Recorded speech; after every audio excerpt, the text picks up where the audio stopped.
जय हिंद। मैं सहायक आचार्य सहदेव सिंह, राजनीति विज्ञान राजकीय महाविद्यालय इटावा। इससे पूर्व हमने संप्रभुता के बारे में पढ़ा था। संप्रभुता की परिभाषाएं, संप्रभुता की विशेषता और संप्रभुता का ऐतिहासिक विकास, जिसमें हमने पढ़ा था कि संप्रभुता की एक आधुनिक युग की देन है। इसकी उत्पत्ति राष्ट्र राज्य को मजबूत बनाने के लिए हुई और इसकी विशेषताएं जैसे ये पूर्ण होती है, निरंकुश होती है, अदेय होती है, इस प्रकार से अविभाज्य होती है, मौलिक होती है, अपृथक्करणीय होती है। इस प्रकार से संप्रभुता की परिभाषा और विशेषताओं की हमने चर्चा की थी। आज हम पढ़ेंगे संप्रभुता के क्या क्या रूप होते हैं, संप्रभुता के प्रकार, संप्रभुता के पक्ष, इनको जानेंगे। तो संप्रभुता के दो पक्ष होते हैं। जब हमने परिभाषाओं को पढ़ा था तो उनके आधार पर हम कह सकते हैं कि संप्रभुता राज्य के अंदर संप्रभुता और राज्य के बाहर संप्रभुता। तो कह सकते हैं कि राज्य की इसको आंतरिक संप्रभुता और बाहरी संप्रभुता। आंतरिक संप्रभुता का मतलब है कि राज्य व्यक्तियों या व्यक्ति समुदायों से उच्चतर होता है। वह अपने निश्चित क्षेत्र के अंतर्गत रहने वाले सभी व्यक्तियों और निश्चित क्षेत्र में स्थित सभी समुदायों और संगठनों को किसी भी प्रकार की आज्ञा दे सकता है। तो देखिए क्या है आंतरिक संप्रभुता का मतलब, एक निश्चित क्षेत्र के अंतर्गत राज्य सर्वोच्च होता है। गार्नर ने क्या कहा है? गार्नर ने कहा है कि संप्रभुता राज्य के संपूर्ण क्षेत्र में विस्तृत होती है और एक राज्य के अंतर्गत स्थित सभी व्यक्ति और समुदाय इसके अधीन होते हैं। यानी भारत देश के अंतर्गत स्थित सभी व्यक्ति और समुदाय जो है वो इसके अधीन है। यह है आंतरिक संप्रभुता, यानी राज्य आंतरिक मामलों में सर्वोच्च शक्ति संपन्न है। यह है आंतरिक संप्रभुता। बाहरी संप्रभुता का मतलब है, लास्की के शब्दों में, आधुनिक राज्य प्रभुत्व संपन्न राज्य होता है, अतः वह अन्य राज्यों के संबंधों के विषय में स्वतंत्र होता है। वह उसके संबंध में अपनी इच्छा को किसी बाहरी शक्ति से प्रभावित हुए बिना ही व्यक्त कर सकता है। बाहरी संप्रभुता का मतलब है हमारे अन्य देशों के साथ संबंध किसी के दबाव से नहीं होते हैं।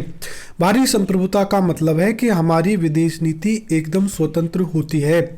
हम चाहे किसी से मैत्री करें, हम चाहे किसी से शत्रुता करें, हम चाहे किसी से युद्ध करें, ये हम किसी के दबाव में नहीं कर सकते। ये है बाहरी संप्रभुता। तो संप्रभुता का मतलब हुआ कि राज्य अपने आंतरिक मामलों में पूर्ण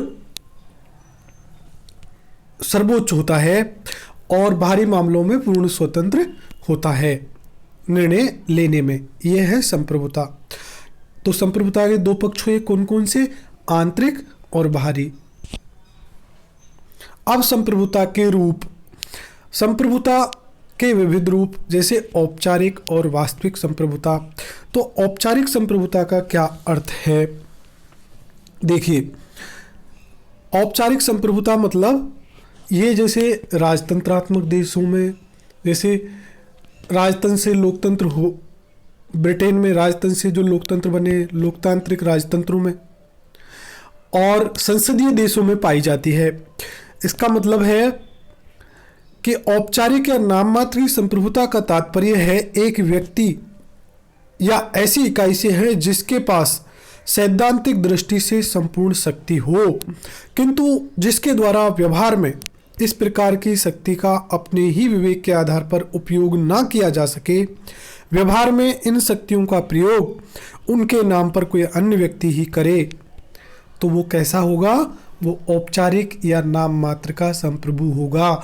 जैसे भारत के संविधान में सारी शक्तियां राष्ट्रपति में निहित हैं, सारे काम राष्ट्रपति के नाम से होते हैं, लेकिन वास्तव में उनको कौन करता है? मंत्रिमंडल और प्रधानमंत्री उन सारे कामों को वास्तविक रूप में करते हैं। तो औपचारिक संप्रभुता किस में हुई? राष्ट्रपति में। वास्तविक संप्रभुता किस में हुई? प्रधानमंत्री सहित मंत्रिमंडल में। और जैसे इसका सबसे बढ़िया उदाहरण इंग्लैंड का सम्राट इस प्रकार के औपचारिक संप्रभु का उदाहरण है। ये ध्यान रखें कि संसदीय देशों में, संसदीय प्रजातंत्रों में ये पाई जाती है। यहाँ पर यानी वहाँ पर दो प्रकार के संप्रभु होते हैं, एक औपचारिक और एक वास्तविक। वैधानिक या राजनीतिक संप्रभुता। देखिए, वैधानिक और राजनीतिक संप्रभुता का जहाँ तक मामला है तो ये प्रत्यक्ष प्रजातंत्रों में वैधानिक और राजनीतिक संप्रभुता में कोई अंतर नहीं किया जाता, क्योंकि वहाँ पर क्या होता है कि जो कानून बनाने वाले होते हैं वो ही वास्तविक रूप में वो पूरी जनता होती है वहाँ पर। और जबकि प्रत्यक्ष जो प्रतिनिध्यात्मक प्रजातंत्र है, प्रतिनिधि प्रजातंत्र है, उनमें ये भेद पाया जाता है, क्योंकि कानून बनाने वाले लोग अलग होते हैं और जनता कानून बनाने वालों को चुनती है। तो इसलिए जो कानून बनाने वाले हैं वो वैधानिक संप्रभु कहलाते हैं, और जो जनता उनको चुनती है वो क्या कहलाती है? राजनीतिक संप्रभुता। तो एक राज्य के अंतर्गत कानूनों का निर्माण करने तथा उनका पालन कराने की सर्वोच्च शक्ति जिसके पास होती है उसे वैधानिक संप्रभु कहा जाता है। ये वह संप्रभु है जिसे न्यायालय स्वीकार करता है। वैधानिक दृष्टि से इस सर्वोच्च शक्ति पर किसी प्रकार का प्रतिबंध नहीं होता है। ये धार्मिक निर्देशों, नैतिक सिद्धांतों और जनमत के आदेशों का उल्लंघन कर सकती है। गार्नर ने इसकी परिभाषा देते हुए कहा कि वैध प्रभुत्व वह निश्चित सत्ता है जो राज्य के सर्वोच्च आदेशों को वैध रूप से पूरा करा सके। वह सत्ता जो देवी कानून, नैतिक सिद्धांत तथा जनमत की उपेक्षा कर सके। डाइसी के अनुसार वैध संप्रभुता कानून बनाने वाली वह शक्ति है जो अन्य किसी भी कानून या विधि से मर्यादित नहीं होती। इंग्लैंड की संसद सम्राट सहित वैधानिक संप्रभु कही जा सकती है। तो यह है वैधानिक संप्रभुता।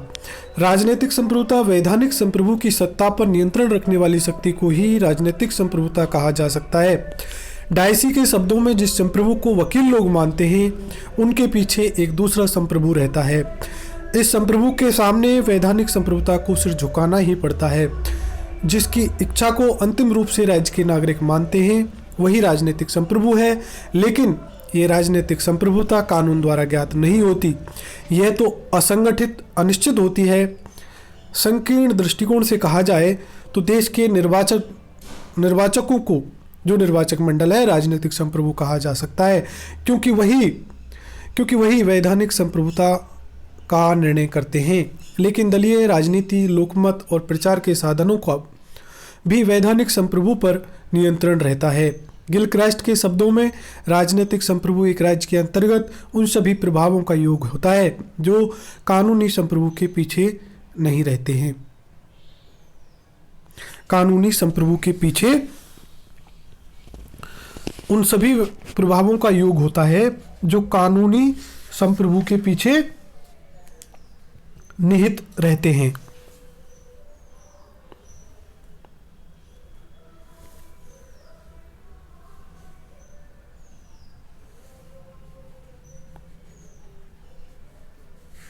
तो हमने पढ़ा ये। अब आप देखिए कि वैधानिक और राजनीतिक संप्रभु में अंतर क्या हुआ। यह अंतर प्रत्यक्ष प्रजातंत्रों में लागू नहीं होता। क्यों नहीं होता? क्योंकि वहाँ पर कानून बनाने वाले और कानून बनाने वालों में कोई दूसरे नहीं होते, यानी जो शासक और शासित में कोई अंतर नहीं होता। लेकिन जो आज बड़े बड़े देशों में जहाँ प्रतिनिध्यात्मक प्रजातंत्र है वहाँ ये अंतर पाया जाता है। जैसे वर्तमान उदाहरण आप देखिए, यानी कानूनी संप्रभुता को राजनीतिक संप्रभुता के सामने सिर झुकाना पड़ता है। कानूनी संप्रभुता, राजनीतिक संप्रभुता, क्योंकि कानूनी संप्रभुओं को कौन चुनता है? जनता चुनती है। अब उदाहरण देखिए कि कानूनी संप्रभु अपनी मर्जी से वर्तमान राज्यों में अपनी मर्जी से कुछ नहीं कर सकता। कुछ नहीं का मतलब अपनी मर्जी के कानून नहीं बना सकता, अपनी मर्जी नहीं चला सकता। उसको जनता की इच्छा का ध्यान रखना पड़ता है। जैसे वर्तमान में हमारे देश में किसान आंदोलन चल रहा है, तो किसान आंदोलन किस लिए है? कि सरकार के द्वारा बनाए गए कानूनों को चुनौती दी जा रही है। तो एक तरह से राजनीतिक संप्रभुता अब उठ खड़ी हुई। अब वो राजनीतिक संप्रभुता को कानूनी शक्ति प्राप्त नहीं है, लेकिन वो वास्तव में कानूनी संप्रभुता के पीछे है। कानूनी संप्रभुता तब तक ही है जब तक राजनीतिक संप्रभुता का उसको समर्थन प्राप्त है। तो यही है संप्रभुता।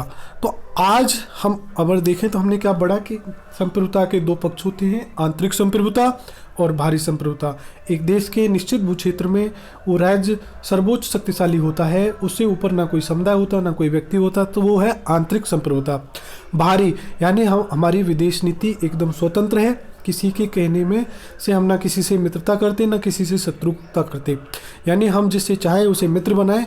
मतलब एक देश की विदेश नीति जो स्वतंत्र स्वायत्त हो उसे हम कहते हैं बाहरी संप्रभुता। और ये तो हो गई आंतरिक और बाहरी मामलों में निर्णय लेने की स्वतंत्रता, ये हो गए आंतरिक और बाहरी संप्रभुता।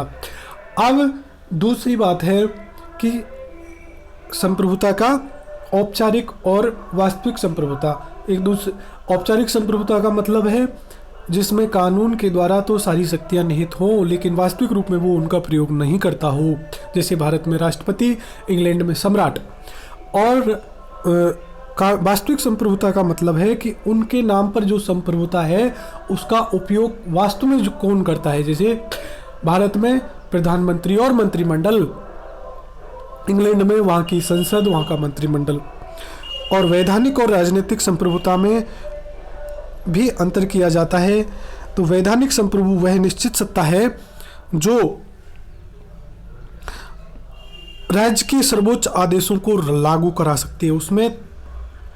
उसमें ये शक्ति है कि वो उसके आदेशों को लागू करा सकती है और वो किसी के आदेश को, किसी भी दैवी कानून को, किसी भी नैतिक सिद्धांत को, जनमत की भी उपेक्षा कर सकती है। ये है कानूनी संप्रभुता। यानी डायसी के शब्दों में तो बहुत अच्छी परिभाषा है कि कानून बनाने वाली वह शक्ति जो किसी भी कानून या विधि से मर्यादित ना हो। कानून बनाने वाली जो शक्ति है वो क्या है? कानूनी संप्रभुता। लेकिन इसके साथ राजनीतिक संप्रभुता जुड़ी है जो कानूनी संप्रभुता से बड़ी होती है। और ये कानूनी संप्रभुता को चुनौती भी दे सकती है। कानूनी संप्रभुता, राजनीतिक संप्रभुता, यानी जो राजनीतिक संप्रभुता है वो क्या होती है? वैधानिक संप्रभुता पर नियंत्रण रखती है। और ये किस में निहित होती है? ये जनमत, ये निर्वाचक मंडल में निहित रहती है। तो हमने आज के लिए इतना ही।